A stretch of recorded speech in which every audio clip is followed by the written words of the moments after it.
हम लोग lost spring के दूसरे पार्ट पे आते हैं जिसमें एक अन्य लड़के की कहानी है जिनका नाम है मुकेश। तो देखिए, I want to drive a car.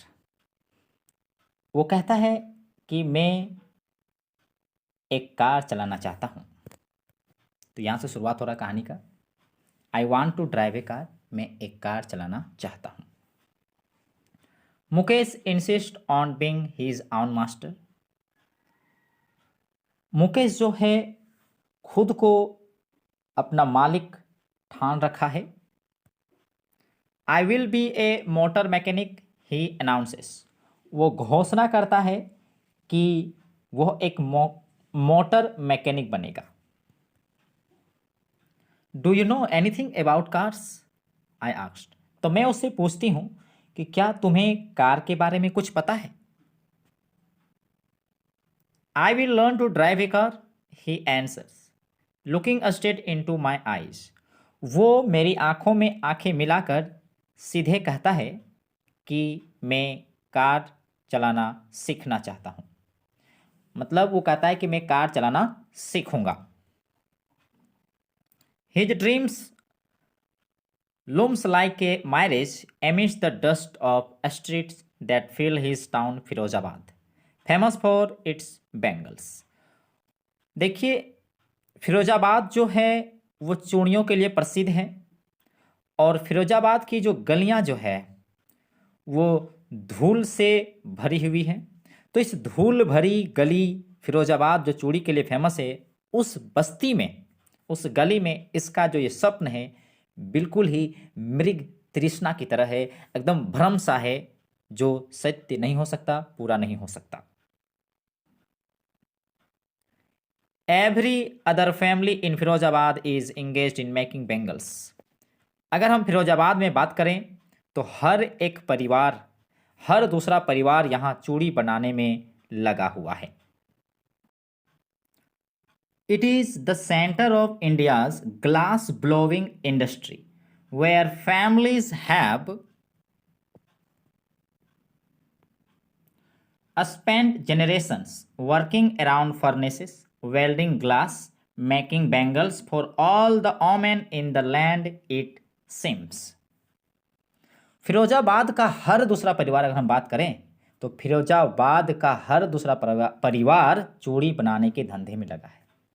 यहाँ फूंक कर शीशा की चीजें बनाने वाली इंडस्ट्री का केंद्र है।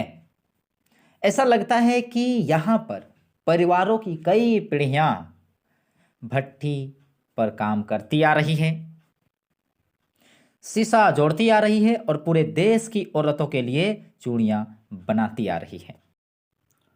Mukesh family is among them. तो उन्हीं परिवारों में से एक है मुकेश का परिवार। None of them know that it is illegal for children like him to work in the glass furnaces with high temperature in dingy cells without air and light. किसी को भी ये पता नहीं है कि बच्चों के लिए, मतलब उनके जैसे, मुकेश जैसे बच्चों के लिए जो यहाँ पर ग्लास की भट्ठी में हाई टेम्परेचर में काम कर रहा है, वो भी इन डिंजी सेल, अंधेरे कोठरी में जहाँ पर ना हवा है न जहाँ पर लाइट है सही से, तो ये क्या है, न गैर कानूनी है, इसे कोई नहीं जानता। दैट द लॉ इनफोर्स्ड, अगर कानून को लागू किया जाए तो could get him and all those 20,000 children out of hot furnaces where they slog their daylight hour, often losing the brightness of their eyes. अगर कानून को लागू किया जाए तो इसे और इसके जैसे 20,000 बच्चे गर्भ भट्ठी से बाहर निकल आएंगे, जो वे दिन के समय अपनी पूरे दिन भर वहाँ काम करते हैं और प्रायः अपनी आँखों की रोशनी को खो बैठते हैं उस अंधेरे में, बिना रोशनी वाली जगह पर काम करके। Mukesh's eyes beam as he volunteers to take me home, which he proudly says is being rebuilt. Mukesh अपने घर मुझे ले चलने के प्रस्ताव करते हुए मुकेश की आंखों में चमक आ जाती है। मतलब वो मुझे अपने साथ घर ले जाना चाहता है, जिससे उसकी आंखें चमक उठती हैं और वो गर्व के साथ ये बताता है कि उसका जो घर है फिर से नया बनाया जा रहा है। We walked down a stinking lanes choked with garbage, past homes that remain hovels with crumbling walls, wobbly doors, no windows, crowded with families of humans and animals coexisting in a primeval state. देखिए, we walk down a stinking lanes, हम लोग बदबूदार गलियों से होके गुजरते हैं जो कि चॉक्ड विद गार्बेज, कचरे से फंसा हुआ है। Past homes that remain hovels with crumbling walls, और ऐसे घरों से होके पार होते हैं, ऐसे झोपड़ियों से होके पार होते हैं जिनकी दीवारें गिर रही होती हैं, मतलब कमज़ोर हैं। वॉबली डोर्स, दरवाजे कमज़ोर हैं, हिल डोल रहे हैं। नो विंडोज़, कोई खिड़कियां नहीं हैं। Crowded with families of humans and animals, और घरों में जो परिवार जो है वो मनुष्य और एनिमल, मतलब पशु और लोग मिल के रह रहे हैं। को existing in A preamble state, मतलब प्राचीन समय में जिस प्रकार आदिम जमाने में लोग एक साथ, पशु और मानव एक साथ रहते थे, उसी प्रकार रह रहे हैं। He stops at the door of one such house, bangs a wobbly iron door with his feet. तो उन्हीं प्रकार के घरों में से एक घर में मुकेश रुकता है और अपने पैर से जोर से एक हिलते हुए आयरन के दरवाजे पर प्रहार करता है। आयरन के दरवाजे पर प्रहार करता है। एंड पुशेस इट ओपन, और उसे धकेल के खोलता है। वे इंटर ए हाफ बिल्ट सैक, और हम लोग एक आधे बने हुए घर पर प्रवेश करते हैं।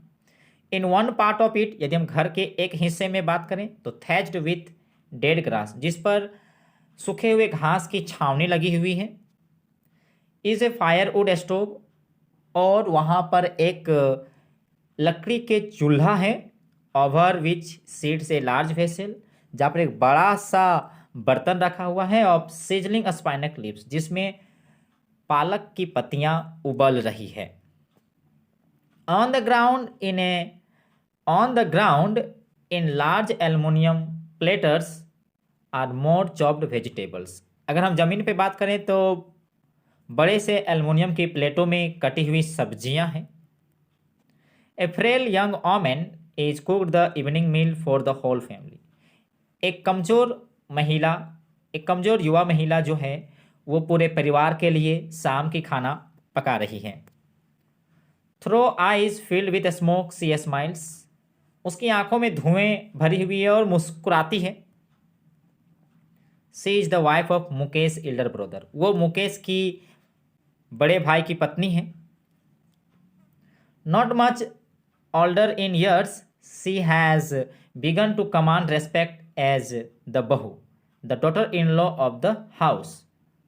वो, अगर हम उम्र की बात करें तो उम्र से वो ज़्यादा बड़ी नहीं है, मगर घर की बहू के रूप में वो आदर पाना उसने प्रारंभ कर दिया है। और ऐसे घर जहाँ पर already in charge of 3 man, जहाँ पर 3 पुरुष हैं, हर हस्बैंड जैसे कि उनका पति, दूसरा मुकेश एंड देयर फादर, और उनके पिताजी, यानी कि मुकेश और मुकेश के भैया के पिताजी, यानी जहाँ पर 3 पुरुष हैं, उस घर में वो रह रही हैं। When the elder man enters, जब बड़ा व्यक्ति घर में प्रवेश करते हैं, she gently withdraws behind the broken wall, तो वो धीरे से टूटी हुई दीवार के पीछे चली जाती है। And brings her veil closer to her face, और अपने घूंघट को चेहरे के नीचे तक ले आती, मतलब चेहरे तक ले आती है। As custom demand, daughters in law must veil their faces before male elders, जैसा कि रिवाज की मांग है कि जो डॉटर इन लॉ होते हैं वो बड़े पुरुषों के सामने अपने चेहरे को घूंघट में रखेंगे, ये रिवाज है। In this case, the elder is an impoverished bangle maker. यहाँ पर इस अवस्था में अगर बात करें तो जो एल्डर है वो एक बहुत ही गरीब चूड़ी बनाने वाला है। Despite long years of hard labour, वो कई सालों तक कठिन परिश्रम करने के बावजूद भी सबसे पहले तो फर्स्ट एज ए टेलर के रूप में काम किया, देन ए बेंगल मेकर, फिर बाद में वो चूड़ी बनाने के रूप में काम किया।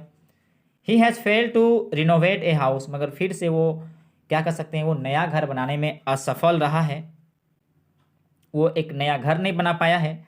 Send his two sons to school, और यहाँ तक कि अपने दोनों बच्चों को स्कूल भी नहीं भेज पाया है। All he has managed to do, अगर वो कुछ अगर कर पाया है तो सिर्फ क्या, teach them what he know, जो वो जानता है वही उसको सिखाया है। और वो क्या सिखाया है, the art of making bangles, चूड़ी बनाने की कला।